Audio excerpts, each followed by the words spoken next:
If you would like to know how I post-process images with a lot of noise as a result of high ISOs, stay tuned, this video is for you.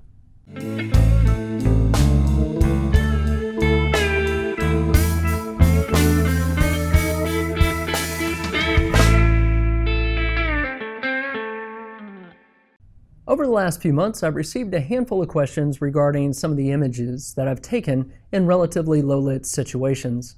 Now, some of those images can be found in some of the videos that I've presented. For example, the street photography video or the 70 to 300 millimeter zoom lens review. Now, when you take pictures in relatively low light, you have to increase the ISO. And often, people believe that with cropped sensors, you don't want to go too high because if you do, you're going to see a lot of noise in the resulting image. But some of you have noted that the resulting images look really good, and you're questioning as to how did I get those results? And that's understandable. I can't take all that credit. I give the credit to Lightroom. Now, what I thought I would do is create this video and show you some of my techniques specifically to how I deal with high ISO images. So here's the game plan. I'm going to grab a sample image from something that I've taken before, and we're going to step through it together. And I'm going to show you the techniques that I use to help enhance that image, and more specifically, I'm going to call out the techniques that I use to deal with that high noise. And then when I'm done, we're going to go ahead and give you a few final thoughts. So with that said, let's go ahead and step right into it and have some fun. I took this image while reviewing a camera, and I was in a downtown location, and you can see it was at night. Now, this image has not been processed in any way, shape, or form. This image was taken in RAW, and it was taken handheld, and it was also taken using a crop sensor camera. Now you can see the settings that were captured during this image, and I was at 1/60th of a second, which is a minimum shutter speed if you are shooting by hand in a low lit situation. And my aperture was at 4.0, and my ISO was at a whopping 6400, and I was using an 18 to 55 zoom lens.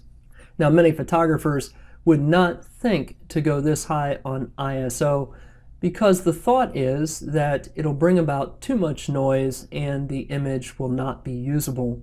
Now, you can see by looking at this particular image again, which has not been processed, that as it sits, this might be usable in its own right. Now, if you're not familiar with noise, I'm going to zoom in and we'll take a quick look so you can see just what we're talking about. So noise is what you see in the darkened parts of the image and also the not so dark parts. But in the darker parts, it's a little easier to see. It almost looks like it's snowing right here. Now we're going to address the noise in just a few moments. But like I do with my other Lightroom videos, I'm going to start off by a workflow that works from the top down over here. And just know that there is no one right way to edit an image. This is all personal preference. So I'm just going to give you my thoughts on it, and I'm going to walk through this process relatively quick. So with that said, let's go ahead and jump right in. I start off with the basic section over here, and I start off by taking a look at the white balance. Now, when you shoot in RAW, Lightroom affords you the opportunity to go ahead and select one of the presets that you would typically get with your camera if you shoot in JPEG. So right now I could go ahead and select daylight, cloudy, shade, etc. But I like the way this looks, so I really don't feel the need to change white balance at all, and I'm going to leave it just the way it is. I'm going to step down into exposure. Now this is kind of funny because just in my opinion, I feel that it's just slightly overexposed, so I'm going to knock this down just a little bit. That's a little too much. Let's go ahead right about there. Kind of like the way that looks. Now with contrast, I typically do not do much with contrast, but in this particular case, I'm going to bump it up just a little bit, maybe just a +5. Now as I move into highlights, I want you to pay attention to the top of this shadow right here.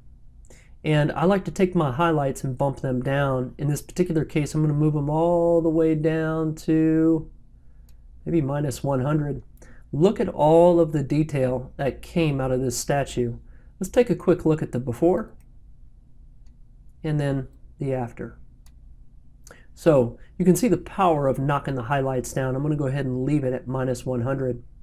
When it comes to shadows, you can pull details out of the shadows by increasing this, which I'm going to do. Something I want you to pay attention to is the darker parts of the image right up here in the sky. Now this is kind of a trade-off because I do want some of the details coming from the dark shadows, but watch what happens when I increase this. You can see how it lightens up the darkened part of the sky and it brings more noise into this image. I'm going to go ahead and zoom in so we can take a quick look. You can see it looks like it's really snowing up in here, but again, we're going to address that in just a few moments. I'm going to back this off just a little bit and leave it right around here at 71. Now when it comes to the whites, I'm going to bump our whites up just a little bit, and not too much, maybe plus 12. I'm going to take our darker colors and bump this down. Yeah, I kind of like the way that looks right there. We're going to move down into clarity.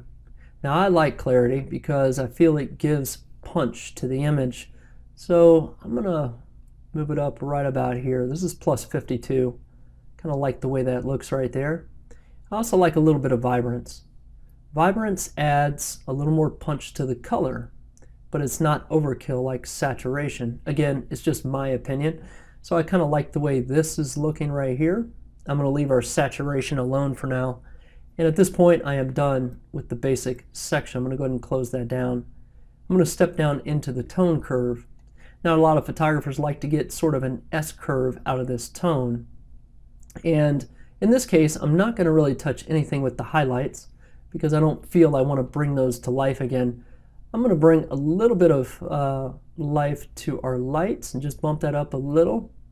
And I'm going to do the same thing with our darks. I'm going to bring those down. And it kind of helps to give the overall image just a little bit of punch. Kind of like the way this is looking right here. I'm going to leave our shadows alone and go ahead and close this section down.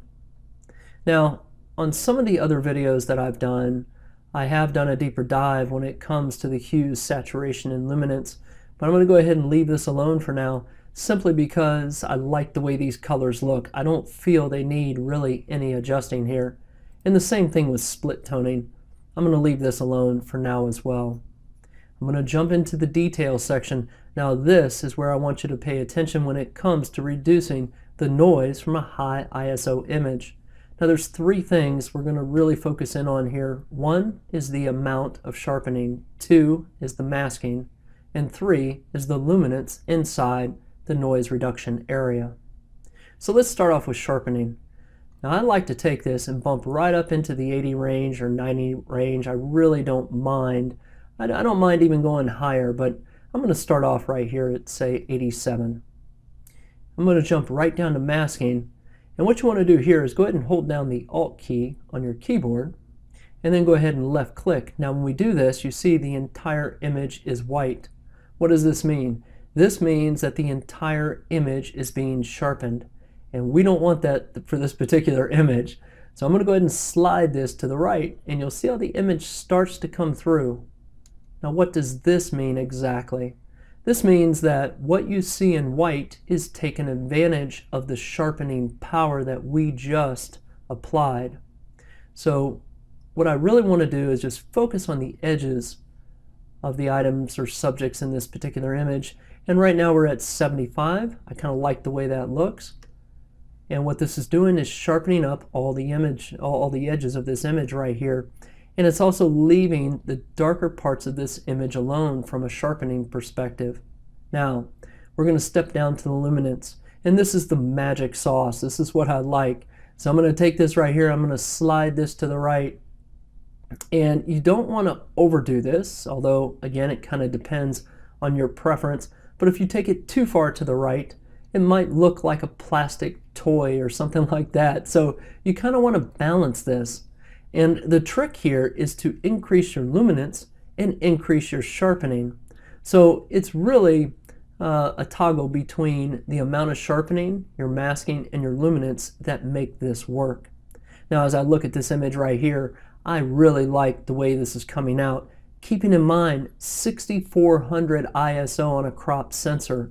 And I think that this image is very, very presentable at this point.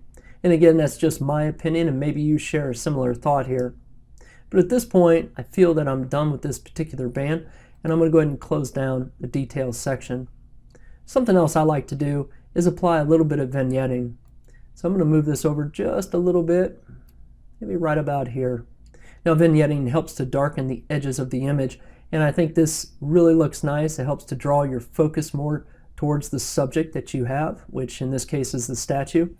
And you'll notice that the darker part of the image in the sky is right up here on the far side of this image, and when we apply vignetting, it just helps to darken this a little more and deal with that noise.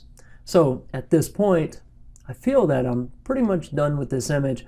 I'm going to zoom in and we're going to take a look at the noise that we saw once before. Now you can still see it, don't get me wrong, but it's not nearly as bad as what it was. And when you zoom out, it looks very presentable. The only thing you have to pay attention to is if you were to produce an incredibly large print, or if someone were to zoom in just to pixel peep on you, which hopefully they wouldn't do that. But in this case, this looks fine in my opinion. Now let's go ahead and take a look at a before and after. So here we are on the left-hand side, this is before, and on the right-hand side, this is our after. I hope this video helped you out, and I hope that the main takeaway from this video is the fact that taking an image with high ISO and perhaps some noise in the image is better than no image at all. And an overwhelming majority of images today are shared via social means and electronic means.